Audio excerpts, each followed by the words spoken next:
Don't be bitter. Your husband is gone and we're taking the house. Cry and pack your bags, my daughter-in-law whispered. I smiled because I had been expecting this moment. Then I said just one sentence that froze her blood. The greedy one fainted at the truth. I'm glad to have you here. Follow my story until the end and comment the city you're watching from, so I can see how far my story has reached. The funeral home smelled like wilted lilies and false sympathy. I sat in the front row, my hands folded in my lap, watching people I barely knew offer their condolences about Harold's passing. 43 years of marriage, and most of these faces were strangers to me. But that's how it had been for the last 5 years, ever since Lance brought Ember into our lives. I felt her presence before I saw her. Ember had this way of sucking the warmth out of any room she entered. She slid into the seat beside me, her black dress perfectly fitted, her makeup flawless despite the occasion. Even at my husband's funeral, she looked like she was posing for a magazine. Such a shame about Harold, she whispered, but there was no emotion in her voice. It was the same tone she used when commenting on the weather. I nodded, not trusting myself to speak. The grief was still too raw, too close to the surface. Harold had been my anchor for over 4 decades, and now I felt like I was drowning in a sea of uncertainty. Ember leaned closer, her perfume overwhelming. We need to talk after this, Mabel, about arrangements. Something in her tone made my stomach clench. I turned to look at her, really look at her, and saw something cold gleaming in her green eyes. This wasn't grief or concern I was seeing. This was calculation. The service dragged on.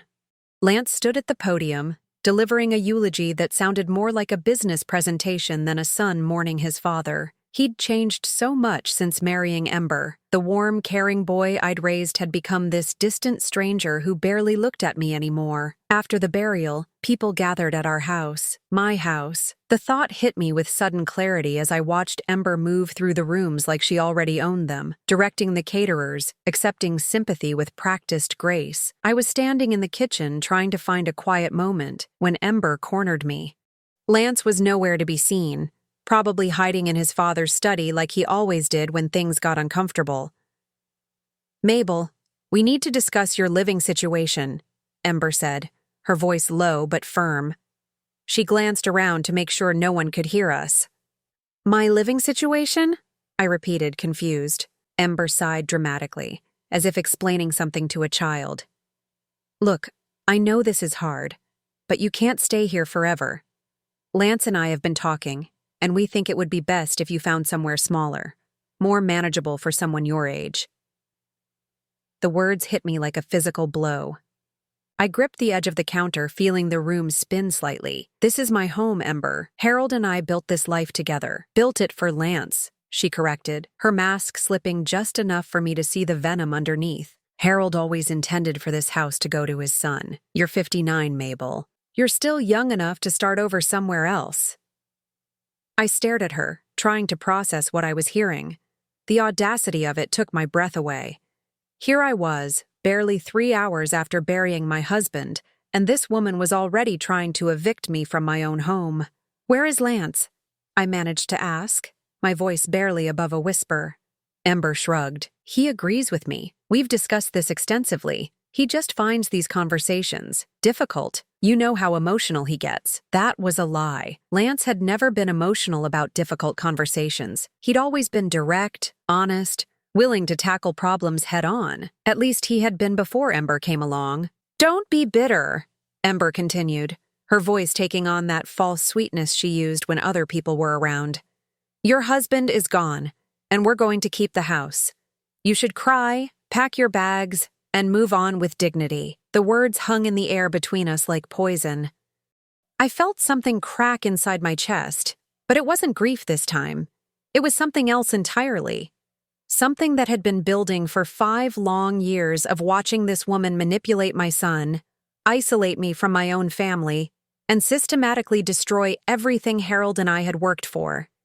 I looked at Ember's perfectly made-up face, at the satisfaction barely hidden behind her fake concern, and I smiled, really smiled, for the first time in weeks. Oh, Ember, I said softly, my voice carrying a tone I hadn't used in years. You sweet, foolish girl. Her confident expression faltered slightly. What's that supposed to mean? I leaned closer, close enough that she could see the truth in my eyes, close enough that when I whispered my next words, only she would hear them. "You really think Harold was stupid enough to leave everything to Lance without protecting me first?" The color drained from Ember's face so quickly I thought she might be having a stroke. Her mouth opened and closed like a fish gasping for air. She grabbed the counter for support, her knuckles going white. "What? What are you talking about?" she stammered. I straightened up, still smiling that same calm, knowing smile. "The house, the accounts, the investments.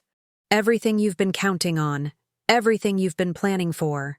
Harold knew exactly what you were after, Ember. And he made sure you'd never get your hands on any of it." That's when Ember's legs gave out. She crumpled to the kitchen floor in a dead faint, her perfect facade finally cracking along with her consciousness. I stood there for a moment, looking down at her, feeling something I hadn't felt in 5 years. Power. The sound of her hitting the floor brought Lance running. He found his wife unconscious on my kitchen tiles, and me standing over her with the strangest sense of peace I'd felt since Harold's diagnosis. Lance cradled Ember's head in his lap, his face pale with worry. "Mom, what happened? Did she say something to upset you?" The question stung more than it should have. When had I become the problem in my son's eyes? When had my presence become something that could upset his precious wife? "She just fainted," I said calmly, reaching for a glass of water. "The stress of the day, I suppose." Ember's eyelids fluttered open, and she immediately locked eyes with me. I saw the fear there, raw and undisguised. Good. She was finally beginning to understand that she'd underestimated me. "I'm fine," she whispered to Lance, struggling to sit up. "Just felt dizzy for a moment." But she wasn't fine. Over the next 3 days, I watched Ember spiral into something close to panic. She followed me around the house like a shadow, trying to gauge what I knew, what Harold might have told me. She searched through his desk when she thought I wasn't looking, rifled through our bedroom, even went through the mail with desperate intensity. It would have been amusing if it weren't so pathetic. Lance, oblivious as always, attributed his wife's strange behavior to grief. "She really loved Dad," he told me one evening as we sat in the living room. "She's taking this harder than I expected." I nodded sympathetically while Ember shot me warning looks from across the room. If only Lance knew that the only thing his wife had ever loved about Harold was his bank account. The transformation had been gradual, so subtle that even I hadn't seen it at first. When Lance brought Ember home 5 years ago, she'd been charming, attentive, eager to please. She'd complimented my cooking, asked about family history, seemed genuinely interested in becoming part of our lives. But slowly, things began to change. Family dinners became less frequent. Lance started making excuses for why they couldn't visit. When they did come over, Ember would steer conversations away from family topics, always redirecting toward Lance's work, his future, his potential. She had a gift for making suggestions that sounded like concern. "Don't you think your mother works too hard maintaining this big house? Wouldn't she be happier somewhere smaller, more manageable?" Or, "Lance, you're so generous with your parents, but you need to think about our future too." Harold had seen through her from the beginning. "That girl's got dollar signs in her eyes," he'd told me after their engagement party. "She's not marrying our son, she's marrying our assets." I'd defended her at first, wanting to believe that Lance had chosen well, that he'd found someone who would love him the way I loved Harold. But as the months passed, Harold's warnings proved prophetic. Ember began dropping hints about our outdated lifestyle, suggesting that Lance deserved better, that we were holding him back. She complained about the time he spent with us, made him feel guilty for enjoying family traditions that had been important to him his entire life. The final straw came last Christmas. Harold and I had always hosted a big family gathering, but Ember announced that she and Lance would be spending the holidays with her family instead. When Lance protested, she'd gotten tearful, claiming that we made her feel unwelcome, that she never felt good enough for the Winters family. Lance, desperate to keep peace, had chosen her side. We'd spent Christmas alone for the first time in 30 years. That's when Harold began making his preparations. Now, watching Ember pace the living room like a caged animal, I remembered the conversation Harold and I had shared just 3 months before his death. He'd been weak from the chemotherapy, but his mind was still sharp as a tack. "I've been to see Mitchell," he'd told me, referring to our attorney. Made some changes to the will, set up some protections. That girl's not getting her hands on what we've built, Mabel. I won't let her destroy our family's future. He'd explained everything to me then, every detail of his legal maneuvering, every safeguard he'd put in place. At the time, it had seemed like overkill, the paranoid musings of a sick man who didn't trust his daughter-in-law. Now I realized it had been genius. Mabel, Ember's voice cut through my memories. She was standing in front of me, her hands clasped so tightly her knuckles were white. I think we got off on the wrong foot the other day. I was emotional, not thinking clearly. I looked up at her, noting the strain around her eyes, the barely controlled desperation in her voice. Of course, dear. It's been a difficult time for all of us. About what I said, about you finding another place to live. She forced a laugh that sounded like breaking glass. That was completely inappropriate. This is your home. I would never suggest otherwise. Wouldn't you? I asked mildly. She flinched as if I'd slapped her. I just think we should all take some time to process Harold's passing before making any big decisions about anything. Translation: she needed time to figure out what Harold had done, what protections he'd put in place, how she could circumvent them. That's very thoughtful of you, Ember, I said, setting down my teacup with deliberate care. But I'm afraid some decisions have already been made. The color drained from her face again. What do you mean? Harold was very thorough in his planning. He made sure I'd be taken care of, that our wishes would be respected. I smiled at her, the same knowing smile I'd given her in the kitchen. He was such a wise man, don't you think? Ember's breathing became shallow, rapid. Mabel, if there's something specific you want to discuss, maybe we should include Lance. Oh, we will, I assured her. When the time is right, when all the paperwork is in order. Mitchell is handling everything, of course. Harold trusted him completely. The mention of our attorney's name made Ember sway slightly. She gripped the back of the sofa for support. I should go check on Lance, she mumbled, practically fleeing from the room. I sat back in my chair, feeling more peaceful than I had in years. For so long, I'd been the victim in this story, the naive mother-in-law who couldn't see what was happening to her family. But Harold had given me the tools I needed to fight back, and I was finally ready to use them. The war was just beginning, and for the first time, I held all the weapons. The appointment with Mitchell was scheduled for Thursday morning, exactly 1 week after Harold's funeral. I'd called him myself, ignoring Ember's increasingly frantic attempts to insert herself into the conversation. I think I should be there, she'd said for the third time that morning, hovering in the kitchen doorway as I prepared breakfast. As Lance's wife, I have a right to know what's in Harold's will. I cracked an egg into the pan, watching it sizzle in the butter. The reading is for immediate family only, dear. I'm sure Mitchell will share whatever Lance wants you to know. Her jaw tightened. I am immediate family. Are you? I asked, turning to face her fully. Because for the past 5 years, you've made it very clear that you consider Harold and me to be obstacles, not family. Ember's mask slipped again, revealing the cold calculation underneath. I've never said anything like that. You didn't have to. I flipped the egg with more force than necessary. Actions speak louder than words, don't they? That afternoon, Lance and I sat in Mitchell's oak-paneled office, the same office where Harold and I had planned our future together decades ago. Lance looked uncomfortable, fidgeting with his wedding ring in a way that reminded me painfully of his father. Mitchell cleared his throat, adjusting his glasses as he opened the thick manila folder containing Harold's final wishes.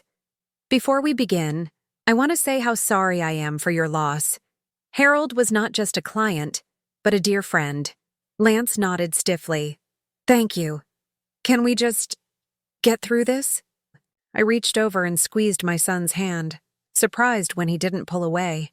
For a moment, he looked like the little boy who used to come running to me when he scraped his knees. Of course, Mitchell said gently. Now, Harold made some significant changes to his will in the months before his passing. He was very specific about his intentions and asked me to explain his reasoning along with the legal details. Lance straightened in his chair. What kind of changes? Mitchell looked at me, and I nodded for him to continue. Your father was concerned about protecting your mother's security and ensuring that his legacy would be preserved for future generations of the Winters family. I don't understand. Lance said. Dad always said the house and everything would come to me when they were gone. And it will, Mitchell assured him. Eventually. But Harold established what's called a life estate for your mother. She has the right to live in the family home and access to all necessary funds for the remainder of her life. Only after her passing will the property transfer to you. I watched Lance's face carefully, searching for signs of the manipulation Ember had been feeding him. Instead, I saw relief. That makes sense, he said quietly. Mom should never have to worry about having a place to live. My heart swelled with love for this man who was still, underneath all of Ember's influence, the good son Harold and I had raised. But Mitchell wasn't finished. There's more, Lance. Your father also included specific protections against what he termed undue influence. If anyone attempts to pressure your mother into giving up her rights or transferring property prematurely, the entire estate goes to charity. The color drained from Lance's face. What does that mean exactly? It means, I said quietly, that if anyone tries to force me out of my home or manipulate me into signing over my inheritance, they lose everything. Lance stared at me, understanding dawning in his eyes. Ember, he whispered. Mitchell nodded gravely. Your father was very specific about this provision. He mentioned concerns about certain family members who might not have your mother's best interests at heart. But surely that wouldn't apply to Lance, I said, watching my son's reaction carefully. Harold knew that Lance would never hurt me. Of course not, Mitchell agreed.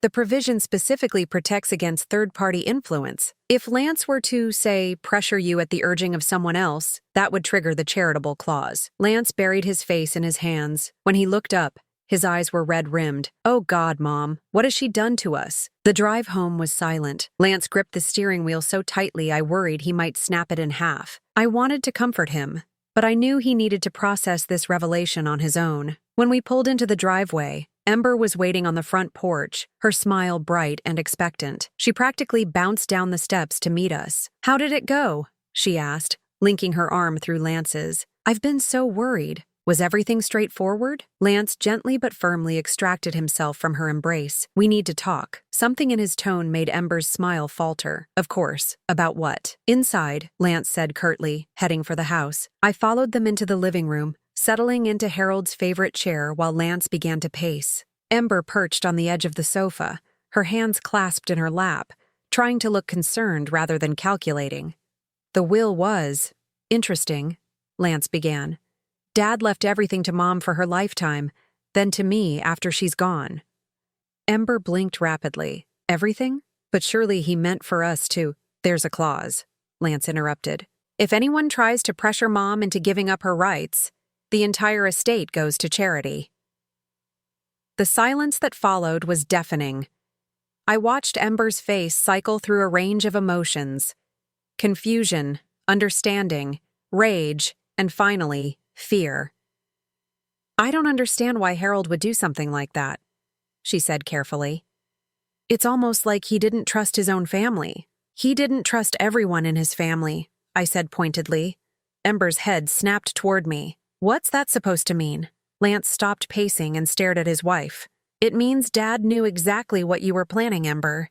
He knew about your little speech to Mom at the funeral. Ember's face went white. What speech? I was just trying to help. Help? Lance's voice was rising now. You told my mother at my father's funeral that she needed to pack her bags and get out of her own home. I never said that, Ember protested, but her voice lacked conviction. I stood up slowly, feeling years of suppressed anger finally finding its voice. Yes, you did. You stood in my kitchen, 3 hours after I buried my husband, and told me that I was too old to manage this house. You said Harold always intended for it to go to Lance, that I should start over somewhere else. Ember looked frantically between Lance and me.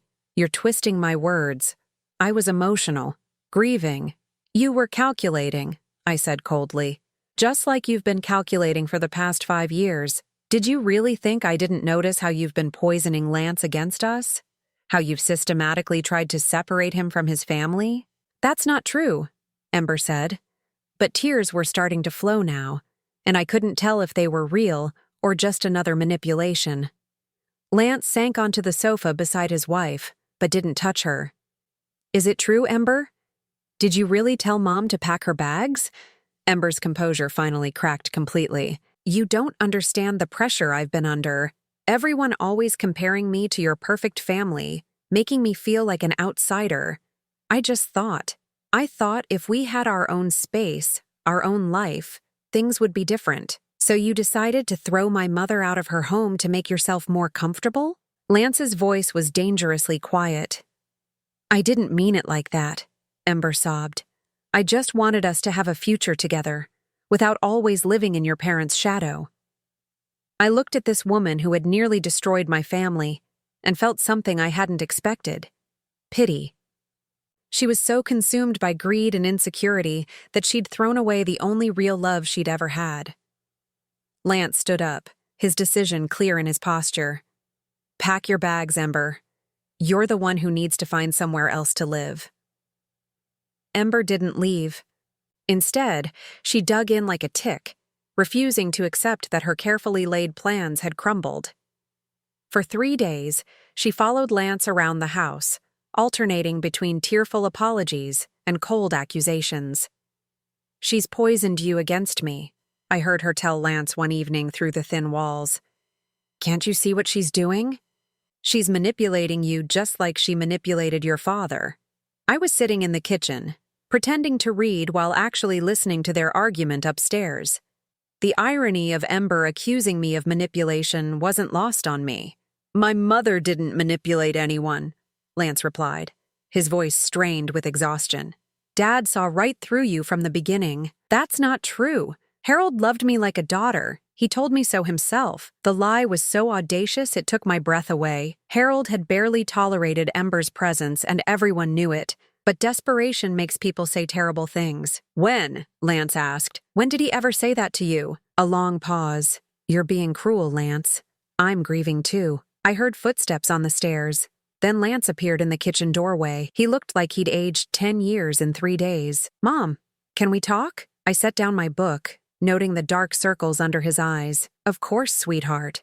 He sat across from me at the kitchen table, the same table where I'd fed him breakfast before school for 18 years. I don't know what to do about Ember. What do you want to do? Lance rubbed his face with both hands. I want her to leave, but she keeps saying she has nowhere to go, that her family won't take her in. She's making me feel like the villain. And how does that make you feel? He looked up at me with Harold's eyes, full of pain and confusion, like I'm losing my mind. She's making everything about her, even Dad's death. She keeps talking about what we've lost, what this means for our future. I reached across the table and took his hand. What does your heart tell you?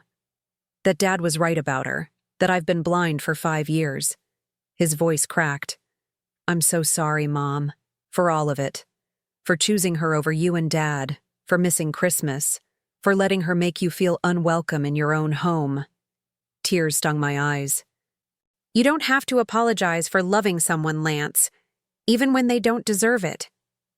But I should have seen it. The way she talked about you when we were alone, always finding fault, always suggesting you were too dependent on Dad, too set in your ways. He shook his head. I thought she was just trying to help me become more independent. She was very good at making her selfishness sound like concern, I said gently. That's when Ember appeared in the doorway, her face blotchy from crying. So, this is how it's going to be? Mother and son plotting against the evil wife? Lance tensed. We're not plotting anything, Ember. We're talking about our family. I'm your family, she screamed, all pretense of composure gone. I'm your wife. Doesn't that mean anything to you? It used to, Lance said quietly. Before I realized what you really wanted from me. Ember's face contorted with rage. What I wanted a husband who wasn't still attached to his mother's apron strings. I wanted a man who could make his own decisions without running to Mommy for approval. The venom in her voice made me flinch, but Lance just stared at her with something like pity. I want you out of this house by tomorrow, he said calmly. Take whatever belongs to you and go. And if I refuse, then I'll have you removed. Ember laughed, but it was a bitter, broken sound. You think you can just throw me away? After 5 years of marriage? You threw us away first, Lance replied. The moment you decided my parents were obstacles instead of family. After Ember stormed out, Lance and I sat in heavy silence. I could hear her upstairs, slamming drawers and talking loudly on the phone, probably calling reinforcements. I was right. The next morning, I woke to find 3 cars in my driveway. Ember's sister, Madison, had arrived with her husband and teenage son, along with Ember's mother, Patricia. They stood on my front porch like an invading army, all sharp suits and righteous indignation. "Mrs. Winters," Patricia said when I opened the door, "we need to discuss this situation with Ember and Lance." "I don't think that's necessary," I replied calmly. "This is between my son and his wife." "When it involves throwing a young woman out of her home with nowhere to go, it becomes everyone's business," Madison interjected, pushing past me into the foyer. I felt a flash of anger at the intrusion, but kept my voice level. "This isn't Ember's home. It never was. She's been living here for 2 years," Patricia said, following her daughter inside. "That gives her certain rights." Lance appeared at the top of the stairs, his jaw set in determination. "Actually, it doesn't. Ember was never on the deed, never contributed to the mortgage, and never had any legal claim to this property." "Legal claims aside," Madison said, "there's such a thing as human decency." "Yes, there is," I agreed. "And your daughter has shown precious little of it over the years." Patricia drew herself up to her full height, which wasn't very impressive. "How dare you speak about my daughter that way?" "The same way she spoke about my husband at his funeral," I shot back. "Or did she forget to mention that part?" The room fell silent. Ember appeared behind Lance on the stairs, her face pale but defiant. "What exactly did you tell them, Ember?" Lance asked. "I told them the truth," she said, but her voice lacked conviction. "That you're choosing your mother over your wife." "What truth?" Madison demanded, looking between her sister and Lance. "What happened at the funeral?" Lance descended the stairs slowly, his gaze never leaving Ember's face. "Your sister told my mother, 3 hours after we buried my father, that she needed to pack her bags and get out of her own home." The gasps from Ember's family were audible. Patricia stared at her daughter in shock. "Ember, tell me he's lying," Madison whispered. Ember's mouth opened and closed like a fish out of water. "It wasn't. I didn't mean it like that. I was emotional, not thinking clearly." "You were thinking very clearly," I said. "You'd been planning this for years, waiting for Harold to die so you could claim what was never yours." "That's not true," Ember protested, but even her own family was looking at her with doubt now. Patricia sat down heavily in the nearest chair. "Ember, how could you say such a thing to a grieving widow?" "Because she's greedy and heartless," Lance said bluntly. "Because she never loved me or this family. She loved what she thought she could take from us." Ember's facade finally cracked completely. "Fine!" she screamed. "You want the truth?" "Yes, I wanted this house. Yes, I wanted the money. Do you blame me? Do you know what it's like being married to a man who consults his mother about every decision, who spends every holiday and birthday catering to his parents instead of building a life with his wife?" The silence that followed was deafening. Even her own family stared at her in horror. "Get out," Lance said quietly. "All of you, get out of my house." Patricia stood slowly, her face flushed with shame. "Ember, go pack your things. You're coming home with us." "I'm not leaving without what I'm owed," Ember said stubbornly. "You're owed nothing," I told her. "And if you keep pushing, you'll trigger the charity clause in Harold's will. Then Lance loses everything too." Ember's eyes widened as the full implications hit her. She'd been so focused on getting her hands on our assets that she'd never considered she might destroy them entirely. "You're bluffing," she said, but uncertainty crept into her voice. "Am I?"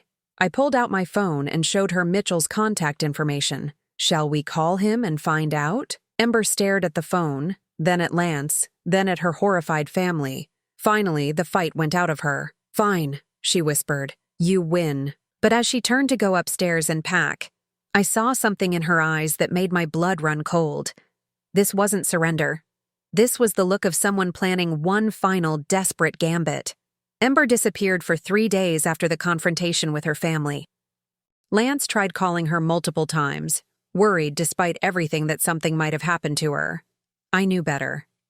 She was planning something, and when desperate people plan, they usually make their worst mistakes. On Friday morning, I got my answer. I was in the garden, tending to Harold's roses, when a black sedan pulled into the driveway. A man in an expensive suit got out, followed by Ember. She looked different somehow, harder, more determined. The man carried a briefcase and walked with the confident stride of someone accustomed to getting his way. "Mrs. Winters?" The man approached me with a practiced smile. "I'm Robert Kellerman, Mrs. Ember Winters' attorney. We'd like to speak with you about a legal matter." I straightened slowly, my arthritis protesting the sudden movement. "What kind of legal matter?" Ember stepped forward, her chin raised defiantly. "The kind that's going to get me what I deserve, Mabel."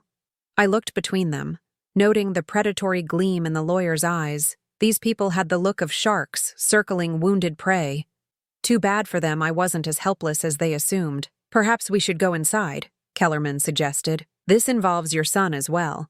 Lance appeared on the porch as if summoned, his face grim. He'd been expecting this, I realized. He knew Ember better than I'd given him credit for. In the living room, Kellerman opened his briefcase with theatrical precision while Ember perched on the edge of the sofa like a cat ready to pounce. "Mrs. Winters," Kellerman began, "my client has been the victim of what we believe constitutes elder abuse and undue influence." I blinked slowly. "Excuse me?" "You've manipulated your son into choosing between his wife and his mother, creating an emotionally abusive environment that has damaged their marriage irreparably." Lance laughed, but there was no humor in it. "That's rich coming from Ember. Furthermore," Kellerman continued, "the will your husband left appears to have been created under suspicious circumstances, a man dying of cancer, potentially under the influence of pain medication, making dramatic changes to his estate planning in his final months." My blood ran cold. They were going to challenge Harold's will, claim he wasn't competent when he made those crucial changes. "That's a lie," I said quietly. Harold's mind was clear until the very end. Was it? Ember leaned forward, her eyes bright with malicious triumph. "Because I have documentation suggesting otherwise. Medical records showing the pain medication he was taking, records of confusion and disorientation." "Documentation you obtained how?" Lance demanded. Ember shrugged. "I was family. I had every right to be concerned about Harold's condition." The pieces clicked into place. During Harold's illness, Ember had insisted on accompanying him to several doctor's appointments, claiming she wanted to support the family. I'd thought it was unusually considerate of her. Now I realized she'd been gathering ammunition. "Even if you're right," I said carefully, "challenging the will would be expensive and time-consuming. Are you prepared for that kind of legal battle?" Kellerman smiled like a shark scenting blood. "Mrs. Ember Winters has secured financial backing for this endeavor. She's also prepared to file additional claims regarding the emotional distress she suffered and the financial losses incurred due to your manipulation of family dynamics. In other words," Lance said flatly, "you're going to try to bleed us dry with legal fees regardless of whether you win or lose." "We prefer to think of it as seeking justice," Kellerman replied smoothly. I studied Ember's face, noting the desperate edge beneath her confident facade. This was her last play, and she knew it. If this didn't work, she'd have nothing left. "What exactly do you want?" I asked. "Half," Ember said immediately. "Half of everything. The house, the investments, the accounts. It's what I would have been entitled to if Harold hadn't been manipulated into changing his will." "And in return?" "We drop all legal challenges and Ember signs a complete release of any future claims," Kellerman said. Lance stood up abruptly. "Get out, both of you. Get out of our house right now." "Lance," Ember's voice took on that wheedling tone she used when she wanted something. "Be reasonable. This could drag on for years. Think about the stress, the expense. Wouldn't it be better to just settle this and move on?" "Move on?" Lance stared at his wife as if seeing her for the first time. "You want me to give you half of everything my parents worked for their entire lives, after you told my grieving mother to pack her bags at my father's funeral?" "That was a misunderstanding." "It was the truth," Lance shouted, his composure finally cracking. "For once in your life, you told the truth about what you really wanted." Ember's mask slipped, revealing the cold calculation underneath. "Fine. You want to fight? We'll fight. But when this is over, you'll have nothing left but legal bills and regrets." "Then that's what we'll have," I said quietly, standing to face her. "Because I will not give you one penny of what Harold and I built together." Kellerman cleared his throat. "Mrs.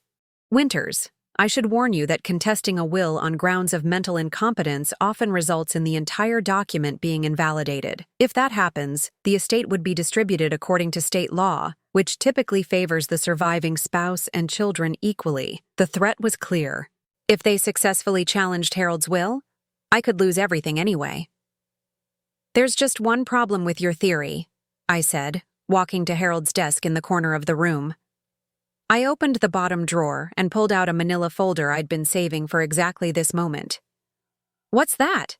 Ember asked, her voice tight with suspicion. "Video recordings," I said calmly. Harold recorded himself explaining his will changes, his reasoning, and his mental state on 3 separate occasions. He was very thorough about establishing his competence. The color drained from Ember's face. "That's not possible." He also recorded a statement about his concerns regarding your intentions toward this family. Very detailed concerns, based on conversations he'd overheard and behaviors he'd observed. I looked directly at Ember. "Would you like me to play that recording for your attorney?" Kellerman's confident demeanor faltered. "I'd need to review any such recordings to determine their admissibility." "Of course you would," I agreed. "But I think you'll find Harold was quite articulate about his daughter-in-law's character, or lack thereof." Ember shot to her feet, her face flushed with rage. "You're lying! Harold never made any recordings, didn't he?" I opened the folder and pulled out a DVD in a clear case. Harold's neat handwriting on the label read, "Final Testament, Mental Competency Documentation." Lance stared at the DVD, then at me. "Mom, is that real?" I handed it to him. "Your father was a thorough man. He knew exactly what Ember was capable of, and he prepared accordingly." Ember lunged for the DVD, but Lance pulled it away from her reach. She turned on me with fury I'd never seen before. "You think you're so clever, don't you? Sitting there with your secrets and your precious recordings. But you're just a bitter old woman who can't stand the thought of anyone else being happy." "No," I said quietly. "I'm a widow who protected her family from a predator." Kellerman was already packing his briefcase, clearly recognizing a losing battle. "Mrs. Winters, perhaps we should reconsider our strategy." "There is no strategy," Ember screamed. "Don't you see? She's had this planned all along. She and Harold, plotting against me, recording conversations, setting traps. Actually," I said, "Harold and I were just protecting ourselves from exactly this scenario. And judging by your reaction, we were right to do so." Ember looked around the room wildly, like a cornered animal seeking escape. When her gaze landed on Lance, her expression shifted to something almost pleading. "Lance, please. I know I've made mistakes, but I love you. Doesn't that count for something?" Lance looked at the woman he'd married, and I saw the exact moment when the last of his illusions died. "If you loved me," he said quietly, "you wouldn't have spent 5 years trying to destroy my relationship with my parents. You wouldn't have waited for my father to die to show your true colors, and you certainly wouldn't be trying to steal my inheritance." Ember's face crumpled, but this time, her tears looked genuine. "I never meant for it to go this far." "Yes, you did," I said. "This was always your plan. You just never expected us to be ready for it." Kellerman cleared his throat awkwardly. "Perhaps it would be best if we left and reconsidered our options." "There are no options," Lance said firmly. "It's over, Ember. Accept it and try to find some shred of dignity in how you leave." As they walked toward the door, Ember turned back one last time. The look she gave me was pure poison. "This isn't over, Mabel. You may have won this battle, but you've lost your son. He'll never forgive himself for choosing you over me." "Maybe not," I replied. "But he'll never forgive himself if he doesn't." The door closed behind them with a finality that seemed to echo through the house. Lance and I stood in the sudden silence, both of us emotionally drained from the confrontation. "Is it really over?" Lance asked. I looked at the DVD in his hands, thinking about Harold's foresight and the protection he'd built around our family. "For now," I said. "But Lance, I need you to understand something. I never wanted it to come to this. I never wanted to see you hurt." He nodded slowly. "I know, Mom, and I'm sorry it took me so long to see what she really was." But even as we held each other, I couldn't shake the feeling that Ember's parting words carried the weight of prophecy. She was right about one thing. Lance would struggle with guilt over this decision for years to come. The question was whether our relationship could survive that burden. 6 months passed before Lance and I talked about Ember again.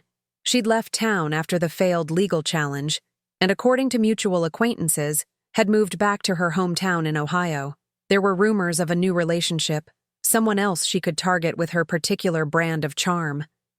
I tried not to feel satisfaction at that news, but I couldn't help hoping her next victim would be more perceptive than my son had been. Lance had thrown himself into work after the divorce papers were finalized, staying late at the office and traveling more than necessary. When he was home, he was polite but distant, carrying himself like a man who'd been badly burned and wasn't sure who to trust anymore. On a crisp October evening, I found him sitting on the back porch, staring at the garden where I'd been working when Ember's lawyer had arrived. He had a beer in his hand and the look of someone wrestling with old ghosts. "Mind if I join you?" I asked. He gestured to the chair beside him without taking his eyes off the roses. "Remember when Dad planted those? Your first summer home from college," I said, settling into my seat. He wanted to surprise me with something beautiful to look at while I did the dishes. "He was always thinking about you like that," Lance said quietly. "Little gestures, small kindnesses. I never appreciated it until now." We sat in comfortable silence for a while, watching the last of the daylight fade behind the trees. Finally, Lance spoke again. "I keep thinking about what you said that first day, when Ember fainted in the kitchen, about Dad knowing what she was after." "He did know," I confirmed. "He saw through her from the very beginning, but he never said anything directly to me." I considered my words carefully. "Your father believed in letting people make their own choices, even when he knew they were wrong. He thought you needed to figure out Ember's true nature on your own." Lance took a long sip of his beer. "He must have thought I was an idiot." "No," I said firmly. "He thought you were a good man who wanted to see the best in people. That's not a character flaw, Lance. It's one of your greatest strengths. It almost cost us everything, but it didn't. That's what matters." Lance turned to look at me for the first time since I'd joined him. "How do you do it, Mom? How do you forgive so easily?" The question caught me off guard. "What makes you think I've forgiven anything? You're not angry. You don't seem bitter about what happened, about what she put us through." I thought about that for a moment, surprised to realize he was right. Somewhere along the way, the rage and hurt had faded, replaced by something closer to peace. "I think," I said slowly, "it's because Ember never really hurt me. She tried to, but she failed. Your father protected me from the worst of it, and you chose family in the end. That's all I ever really wanted. Even after everything I put you through, all the times I chose her over you and Dad." I reached over and took his hand, noting how much it resembled Harold's. "You didn't choose her over us, sweetheart. You chose to honor your marriage vows, to try to make your relationship work despite the problems. That shows character, not weakness." Lance's eyes filled with tears. "I miss him so much, Mom. Dad always knew what to do, what to say. I feel so lost without his guidance." "You're not lost," I assured him. "You're just finding your own way.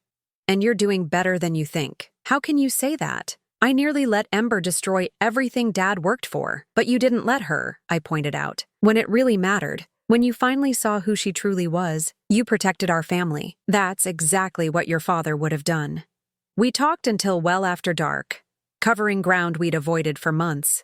Lance shared his guilt over missing the warning signs, his anger at being manipulated, his fear that he'd inherited some fatal flaw that made him vulnerable to people like Ember. I told him about the recordings Harold had made, the careful legal protections he'd put in place, the way he'd anticipated every move in Ember's playbook. Most importantly, I shared Harold's final conversation with me about Lance. "He said you were the best thing we'd ever created," I told my son.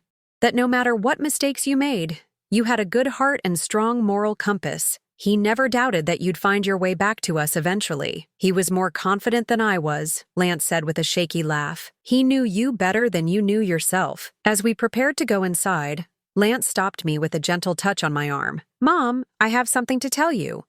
I've been offered a promotion at work, but it would mean relocating to Denver." My heart sank, but I kept my expression neutral. "That sounds like a wonderful opportunity." I turned it down. I blinked in surprise. "Why?" Lance looked out at the garden one more time before answering. Because I realized I don't want to run away anymore. This is my home. These are my roots. And you're my family. I'm not going to let anyone or anything separate us again. The tears I'd been holding back finally spilled over. Lance, you don't have to. Yes, I do, he said firmly. Dad spent his whole life building something here, creating a legacy for our family. It's time I started honoring that instead of running from it. A year later, Lance moved back into his childhood bedroom while he looked for a house nearby. It was temporary, we both insisted, just until he found the right place. But somehow, neither of us seemed to be in any hurry for him to leave. We'd settled into a comfortable routine. Lance handled the heavier maintenance around the house while I managed the daily operations. We shared cooking duties and took turns choosing what to watch on television. It felt like the most natural thing in the world, this quiet partnership between a mother and her grown son. The house felt alive again, filled with purpose and warmth. Harold's roses bloomed more vibrantly than ever, as if they approved of the renewed harmony in their garden. On the anniversary of Harold's death, Lance and I visited his grave together. We brought fresh flowers and spent an hour sharing memories, telling him about the changes in our lives, the peace we'd found in his absence. "Do you think he would approve?" Lance asked as we prepared to leave, "of how we handled everything with Ember?" I looked at Harold's headstone, remembering the man who'd loved his family fiercely and protected us even beyond death. "I think he'd be proud," I said. We didn't let her win, and we found our way back to each other. That's all he ever wanted. As we walked back to the car, Lance slipped his arm through mine in a gesture that reminded me painfully of his father. "Thank you, Mom," he said quietly. "For what? For not giving up on me, for fighting for our family, for being stronger than I ever knew you could be." I patted his hand, feeling the deep satisfaction that comes from a battle well fought and a family well protected. "I had excellent teachers," I replied, thinking of Harold's wisdom and Lance's ultimate loyalty. "And I had something worth fighting for." The drive home was peaceful, filled with the comfortable silence of two people who'd weathered a storm together and emerged stronger on the other side. Ember was just a memory now, a cautionary tale we'd share someday with future generations of our family. But for now, it was enough to know that we'd survived her attempts to destroy us. We'd protected what Harold had built, preserved the legacy he'd wanted to leave behind, and proven that real family bonds couldn't be broken by greed or manipulation. As we pulled into the driveway of the house that would always be our anchor, I felt Harold's presence like a warm hand on my shoulder. He'd done his job well, my clever husband. He'd made sure that love would triumph over avarice, that family would survive the attempts to tear it apart. And in the end, that was the only victory that really mattered. Now I'm curious about you who listened to my story. What would you do if you were in my place? Have you ever been through something similar? Comment below. And meanwhile, I'm leaving on the final screen 2 other stories that are channel favorites, and they will definitely surprise you. Thank you for watching until here.